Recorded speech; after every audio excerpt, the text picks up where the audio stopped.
Ladies and gentlemen, behold the undisputed kings of the modern music industry. When we look at BTS today, we see discipline, immense grace, and an unbreakable bond of brotherhood that has conquered the entire globe.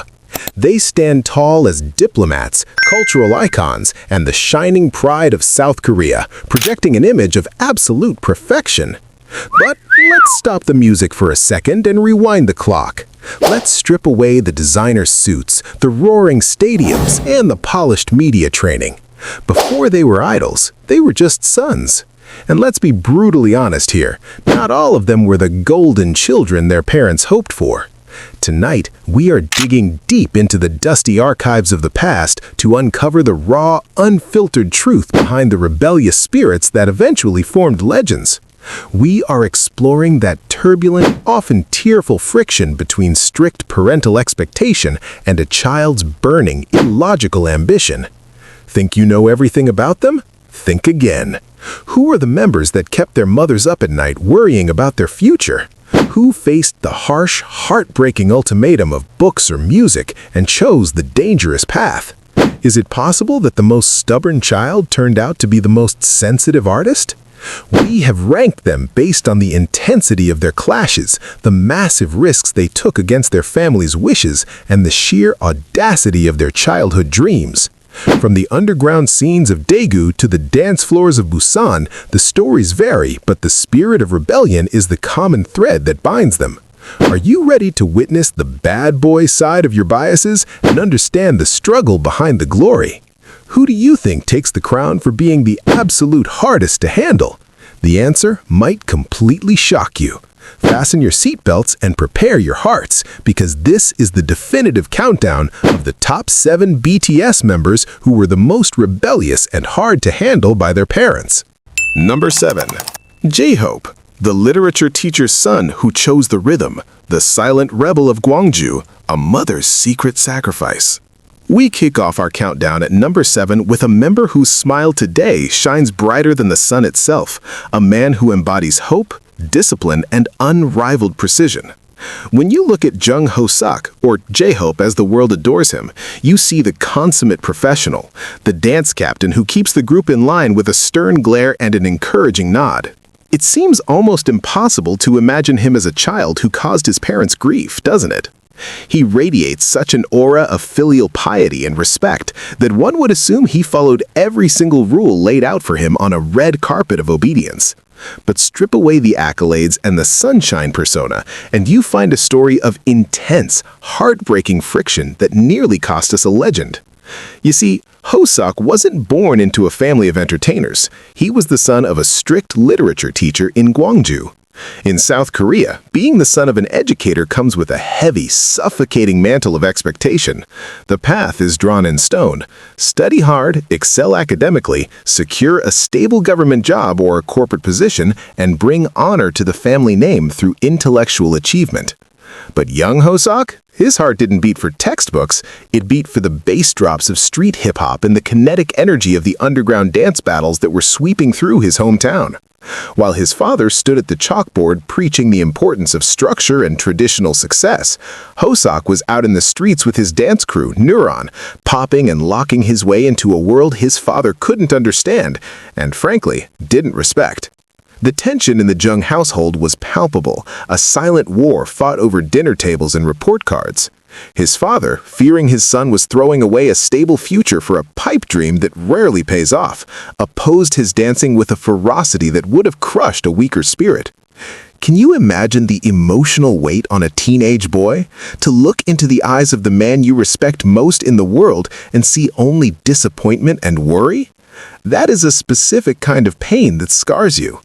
It got so bad that there were times when his dancing was strictly forbidden, viewed as a distraction, a nuisance. But here is where the story takes that cinematic, tear-jerking turn that defines a legend. While his father was the wall he had to climb, his mother became the ladder. In a move of quiet, desperate rebellion against her husband's wishes and societal norms, Ho-seok's mother supported him. She saw the fire in his eyes that schoolbooks extinguished. The lore of J-Hope's rise isn't just about his talent, it's about the sheer grit of his mother, who reportedly worked jobs abroad, sacrificing her own comfort to pay for his dance academy fees, hiding this support to keep his dream alive. This is the emotional core that makes J-Hope's rebellion so profound. He wasn't just fighting for himself, he was fighting to validate his mother's gamble. Every beat he hit, every competition he won in Gwangju was a desperate plea to his father. Look at me, this is valid, I am not a failure. The song Mama from the Wings album isn't just a catchy tune, it is a raw, bleeding confession of this very struggle. When he raps, "Time travel back to 2006, crazy for dancing, pinched my mom's purse," he is taking us right back to those turbulent days where he was the problem child, draining the family's resources for a useless skill. He acknowledges the debt, the guilt, and the driving force that pushed him to succeed.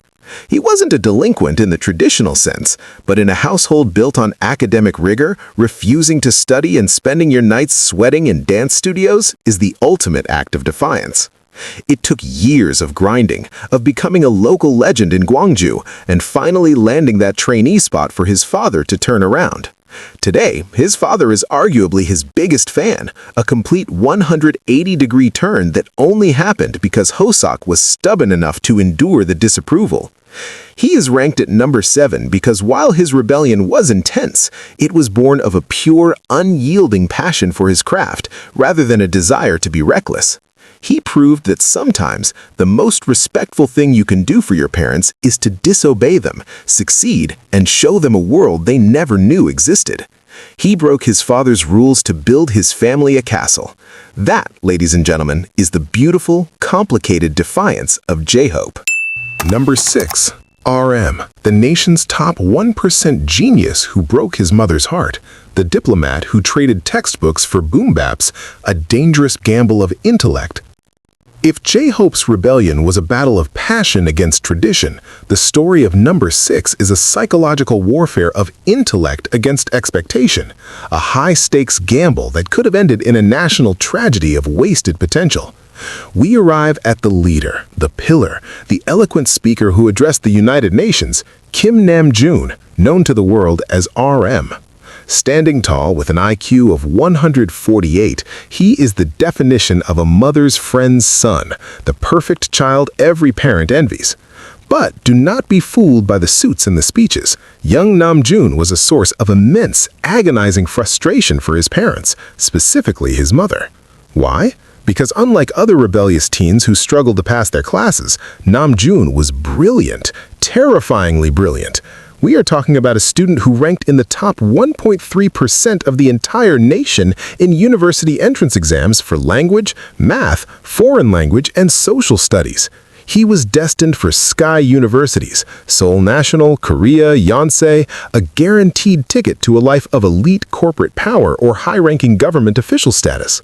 For a Korean parent, having a child this gifted isn't just luck, it's a retirement plan, it's a badge of honor, it's everything. And Namjoon took that golden ticket, crumpled it up, and threw it into the fire of the underground hip-hop scene. Imagine the horror his mother felt. This wasn't just a child refusing to study. This was a child actively dismantling a guaranteed successful future to pursue a genre of music that at the time was associated with delinquency and had zero guarantee of financial stability. He was hard to handle not because he was bad, but because he was so frustratingly stubborn about wasting his brain. He would hide blank papers inside his textbooks to scribble lyrics while pretending to study, a deception that likely hurt his parents more than outright refusal. He would sneak out to the underground clubs of Hongdae to perform as Runch Randa, spitting fire in smoky rooms while his peers were in cram schools securing their futures. The conflict reached a boiling point that is now etched in K-pop history, a moment of confrontation that feels ripped from a K-drama script. His mother, desperate to save her son from what she saw as a life of poverty and failure, tried to destroy his equipment, tried to force him back to the desk. It was an intervention born of love and fear.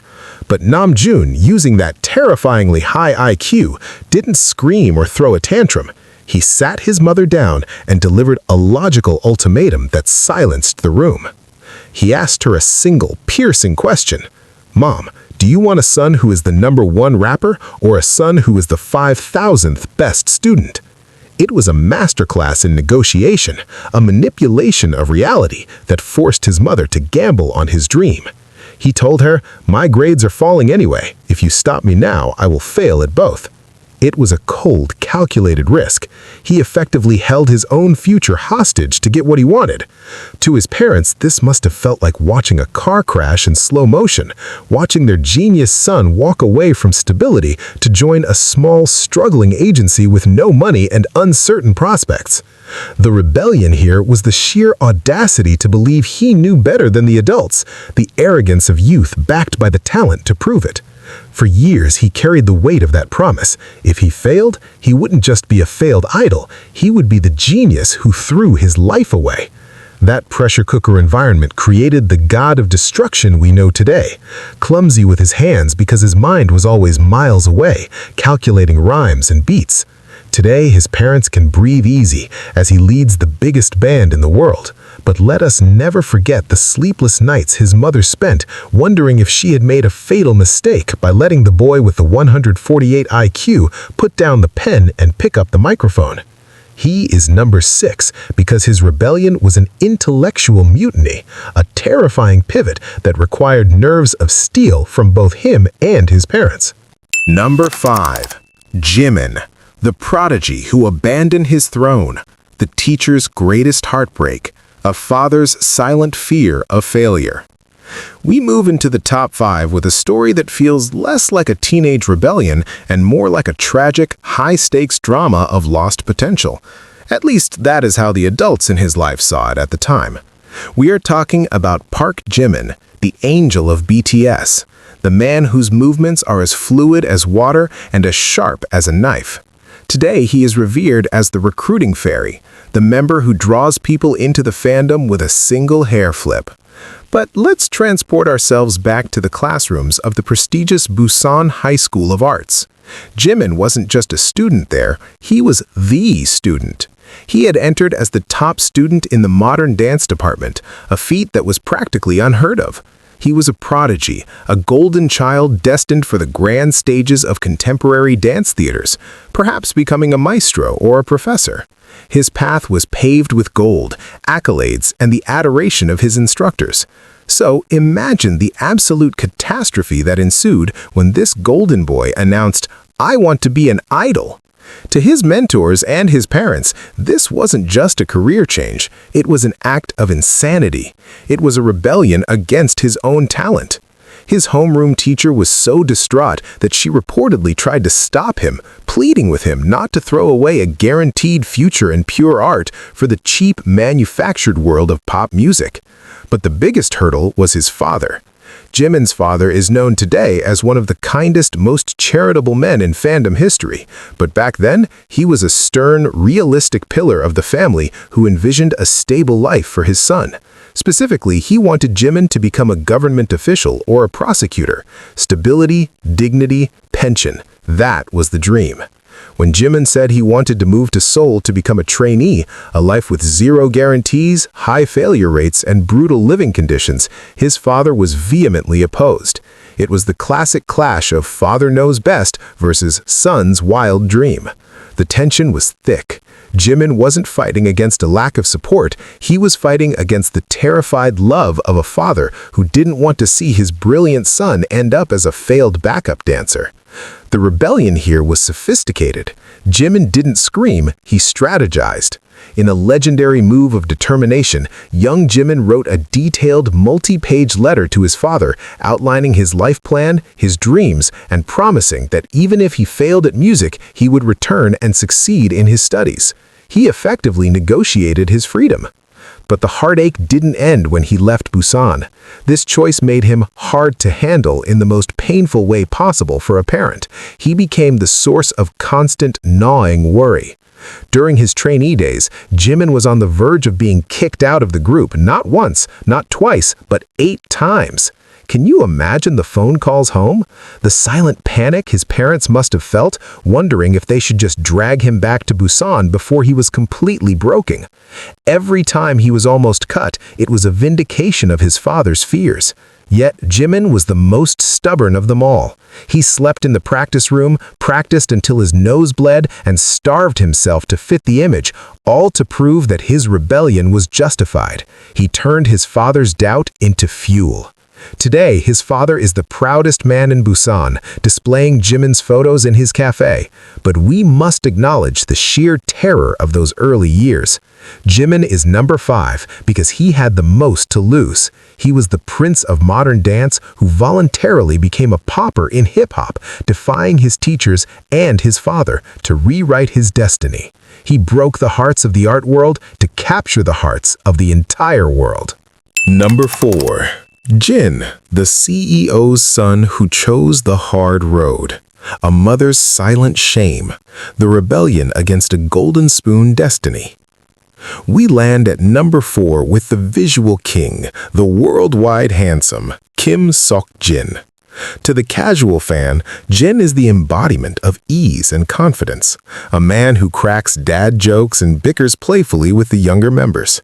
He seems like he was born with a silver spoon in his mouth, and in many ways, he was. This is what makes his rebellion so confusing and hard to handle for the average person to understand. Jin comes from a well-to-do family. Rumors and facts have long swirled about his father being a CEO of a major company, and he grew up in an environment of stability that the other members could only dream of. He was studying at Konkuk University, one of the most prestigious acting schools in Korea. He was set. He was handsome, wealthy, and educated. The parental plan was crystal clear. Graduate, become a respected actor, or join the corporate world, marry well, and live a life of upper-class luxury. So why on earth is he on this list? Because Jin committed the ultimate act of rebellion against a perfect life. He chose to suffer. Can you imagine the confusion of his parents? Son, you have everything here. Why do you want to live in a cramped dorm with 6 sweaty boys, eating instant noodles and learning a genre of music, hip-hop, that you know nothing about? It was a baffling, frustrating decision that defied all logic. He was hard to handle because he was throwing away a winning lottery ticket. But the emotional core of this rebellion is rooted in a heartbreaking memory that Jin once shared during a concert, a moment that brought thousands of fans to tears. He revealed that when his mother met up with her friends, they would all brag about their successful sons, lawyers, businessmen, high achievers. But his mother? She stayed silent. She had nothing to say about Sok-jin. He was just there. That silence cut him deeper than any scream could. It was a silence that shouted, "You are not enough." That pain ignited a fire of rebellion in his belly. He didn't want the easy success his father could provide. He wanted the kind of explosive, undeniable success that would force his mother to speak up. He wanted to be the reason his mother could hold her head high. So he rebelled against his own limitations. Remember, Jin was not a singer. He was not a dancer. He was an actor. Joining BTS was a complete 180-degree turn from his natural talents. He was setting himself up for ridicule. His dance trainers called him awkward. His vocal coaches had to build his voice from scratch. He was the black sheep of the trainee group, the one who didn't fit the hip-hop vibe.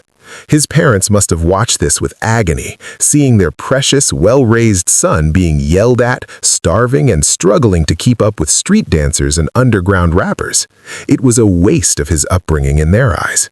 There were times when the pressure was so immense, the disparity between his old life and his new life so vast, that he could have easily just called his dad and said, "I'm done, come pick me up in the nice car." But he never did. He stubbornly, painfully, beautifully stuck it out. He practiced until 4 a.m., not because he loved hip-hop, but because he loved his family enough to want to prove them wrong. He took on the role of the driver, the cook, and the mother figure for the group, using his own allowance to feed the starving younger members, Jungkook specifically, at expensive buffets, effectively redistributing his family's wealth to support his rebellion. This is the behavior of a man who is impossible to control. You cannot threaten a man with poverty if he voluntarily chose it. You cannot tempt a man with luxury if he walked away from it. Jin's rebellion was a quiet, enduring war against the label of mediocrity. He proved that you don't need a tragic backstory to have grit. You just need a reason. Today, he isn't just a son his mother brags about. He is a son the entire nation of South Korea brags about. He turned that painful silence at his mother's tea parties into a roar that fills stadiums across the galaxy. He is number 4 because he defeated the most dangerous enemy of all, complacency. Number 3, Jungkook, the 15-year-old who ran from childhood, the stubborn runaway who almost quit for a dance floor, a mother's agony of letting go.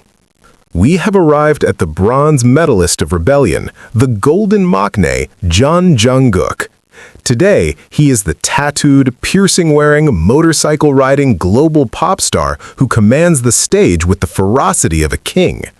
But let's dial the time machine back to 2011.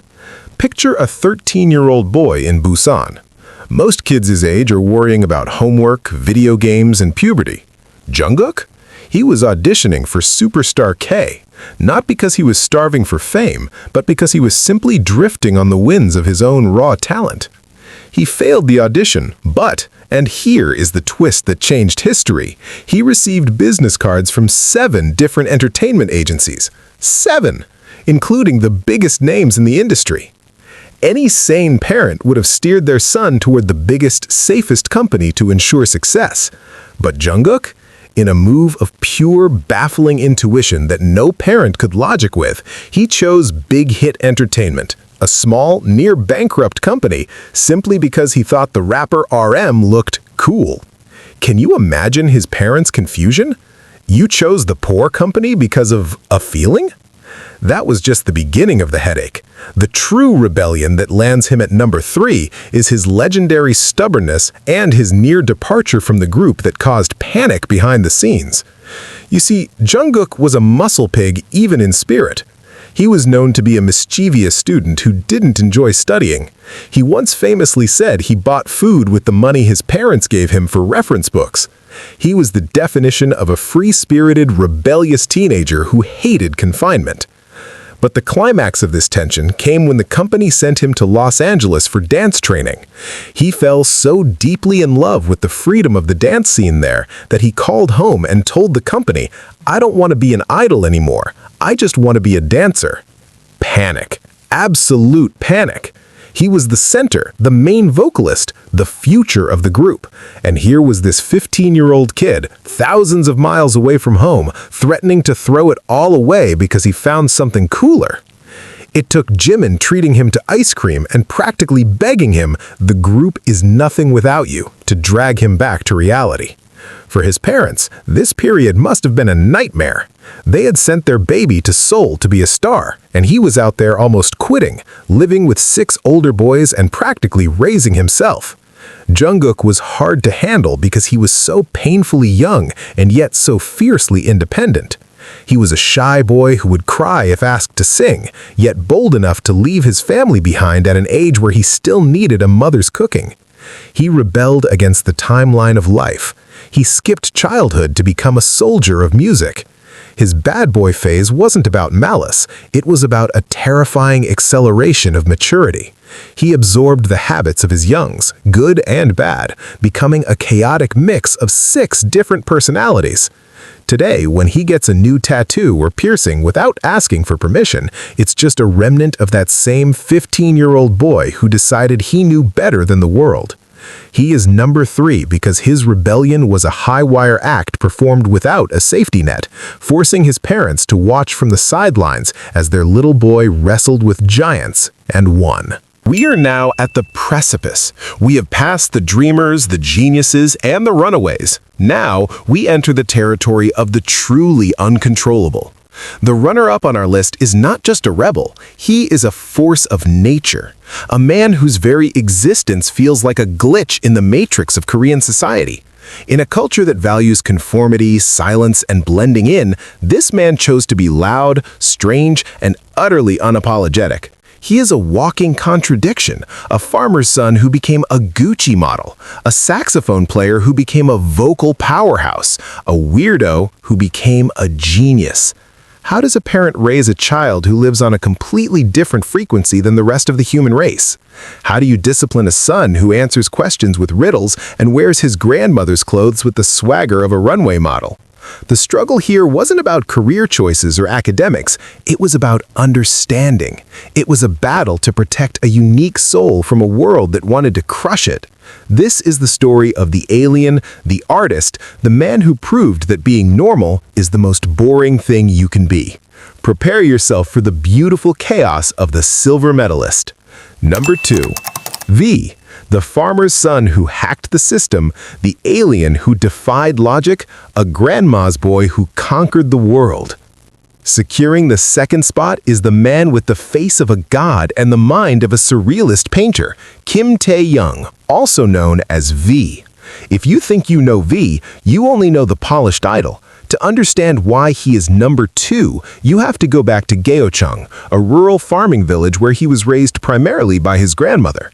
Taeyoung's rebellion was unique. It wasn't an angry rebellion, it was a rebellion of being. He was a wild spirit, a free soul in the truest sense. While other kids were studying math, Taeyoung was running through fields, playing the saxophone, and dreaming of becoming a farmer.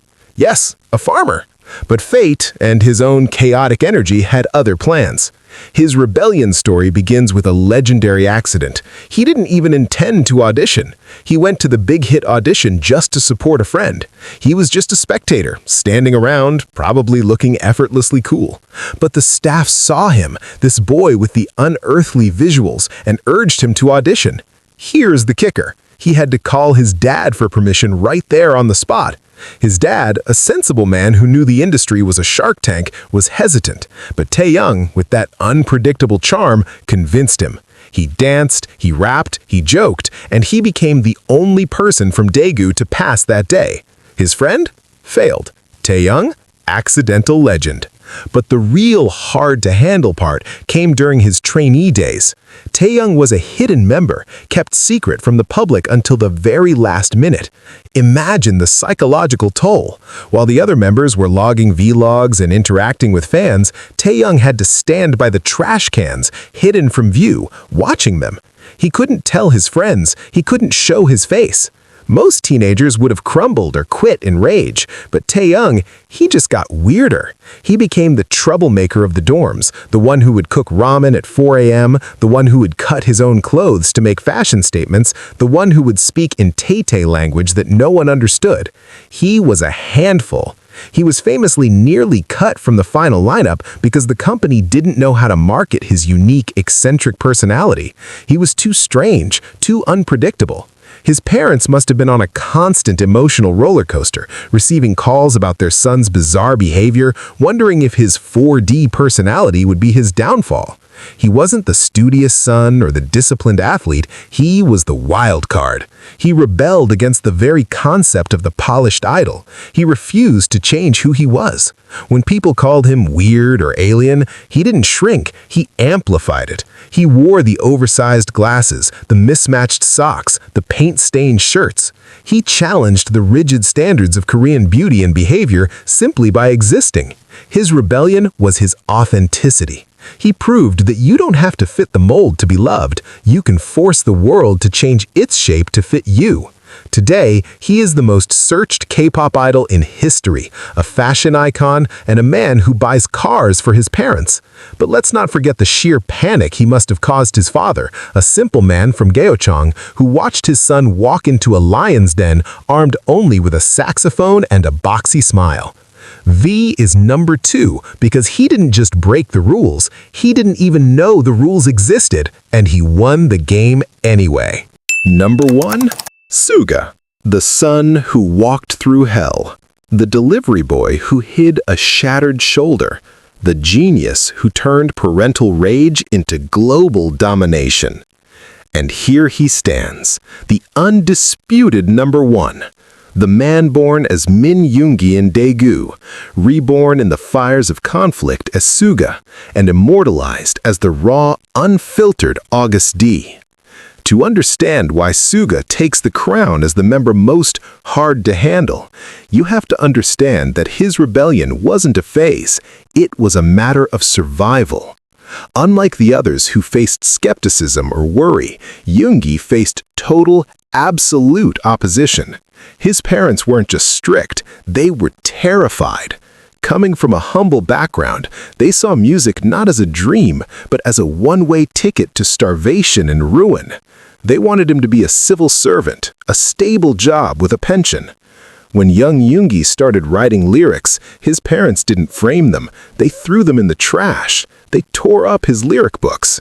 They told him to stop. Can you feel the heartbreak of a child watching his soul being discarded by the people he loves most? This created a rift so deep that Yoongi left home. He walked away from the safety of his family to live in a tiny, freezing studio in Daegu, chasing a dream that was actively punishing him. This is where the legend of the music slave begins. He was a teenage producer trying to sell his beats for pennies. He faced the brutal reality of the underground scene, scam artists who would take his songs and never pay him. He famously had to choose every single day. If I eat a 2,000 won bowl of noodles, I can't take the bus home.